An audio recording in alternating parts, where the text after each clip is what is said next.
Todo mundo conhece o nome de ao menos um miliciano. E a gente já sabe que eles são um grupo formado por agentes públicos de segurança, policiais militares, civis, agentes penitenciários, bombeiros e tem também gente sem cargo público, mas menos. E eles controlam bairros inteiros, tudo o que acontece ali, do gás ao atendimento médico. Mas a pergunta é, como nasce um miliciano?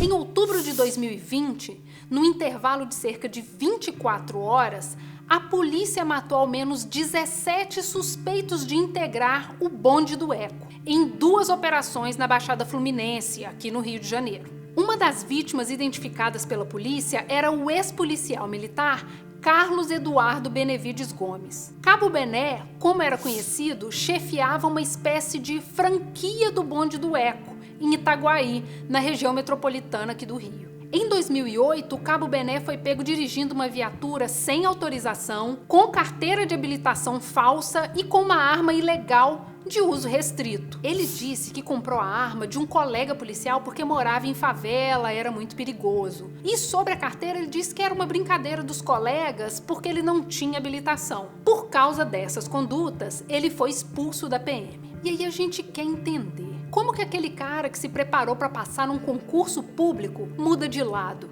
Ele já tinha essa meta de se tornar um miliciano? O sistema corrompe? Era sede de poder? O que aconteceu? O Cabo Bené entrou na PM em 2002. Aprendeu a manusear armas, atirar, mapear áreas, ter noções de estratégia. Foram só 7 anos na Polícia Militar do Rio de Janeiro. Tempo de aprender tudo para usar fora, contra a população que jurou servir e proteger e até contra a própria PM. A polícia expulsou o Cabo em 2009. Ele foi morto agora, em 2020, e nesse meio tempo ele respondeu um processo por organização criminosa junto com outros milicianos e morreu antes do veredicto final. Eu conversei com Vanderbe Medeiros, ex-corregedor da PEMERGE e que atuou nessa época do processo do Cabo Bené. Para ele, o fato do foco do trabalho da polícia estar em um combate ao crime puro e simples e não em uma polícia cidadã, garantidora de direitos, abre porta para essa atuação freestyle dentro da polícia. E ele me disse: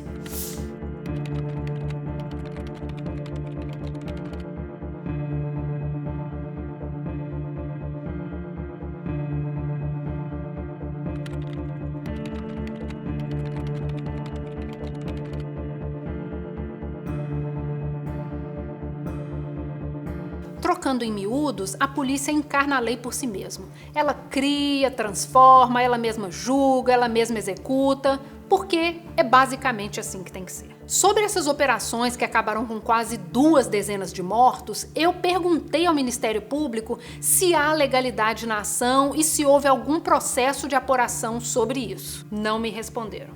O Coronel Vanderbe me disse ainda uma outra coisa que ajuda a gente a entender essa situação.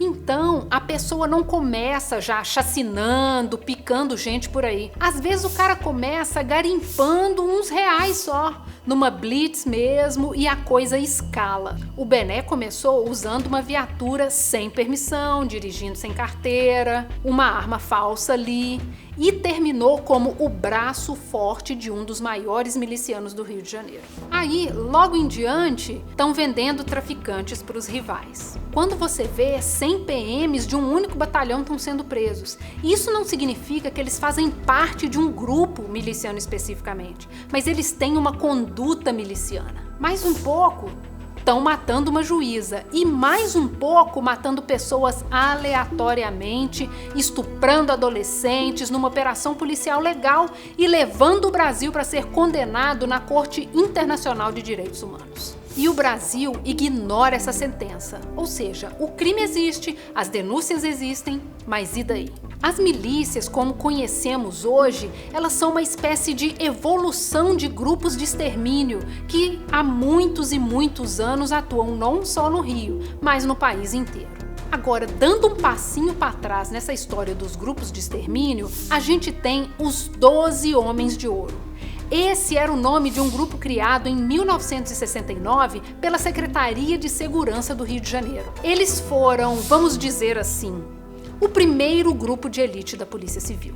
A missão dada e cumprida era matar. Os dois nomes de maior destaque do grupo eram os policiais Mariel Mariscot e José Guilherme Godinho, o Sivuca. E com outros policiais matadores, o Sivuca fundou a Escuderie Lecoq, ou mais popularmente falando, o Esquadrão da Morte. Na época, eles foram informalmente apoiados pelo governador Francisco Negrão de Lima. Sivuca virou delegado e foi eleito deputado estadual em 1990 e 1994 com um lema muito popular: bandido bom é bandido morto. O lema que hoje está na boca de muito cidadão de bem. Você sabia que tá aí de boas repetindo o bordão de um miliciano, né? De um matador que se achava diferente dos outros matadores, só porque tinha um distintivo. E parece coisa do passado, né? Mas não é. Em 2012, no site do Sindicato dos Policiais Civis do Rio, tinha um convite para a refundação da Escuderie. Esse post foi tirado do ar, mas a gente conseguiu resgatar em um vídeo feito pelo Ministério Público Federal. Ainda hoje é possível ler um post de 2015 intitulado A Lenda dos 12 de Ouro, no site da Associação dos Delegados do Rio, onde há agradecimentos nominais aos milicianos das antigas. Mariel Mariscot, o parceiro de Sivuca, foi expulso da Escuderie por excessos.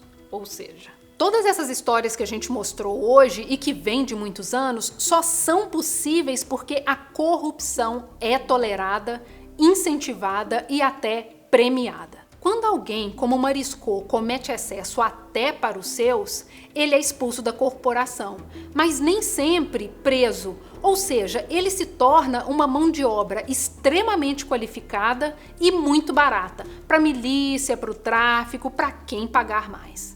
A organização internacional Human Rights Watch analisou 64 das 645 mortes cometidas pela polícia em 2015. O relatório, que não por acaso se chama O Bom Policial Tem Medo, mostrou que apenas 8 casos foram a julgamento. O Ministério Público tem a função de fiscalizar a atividade policial, mas eles têm feito o seu papel? A Polícia Civil tem investigado esses crimes?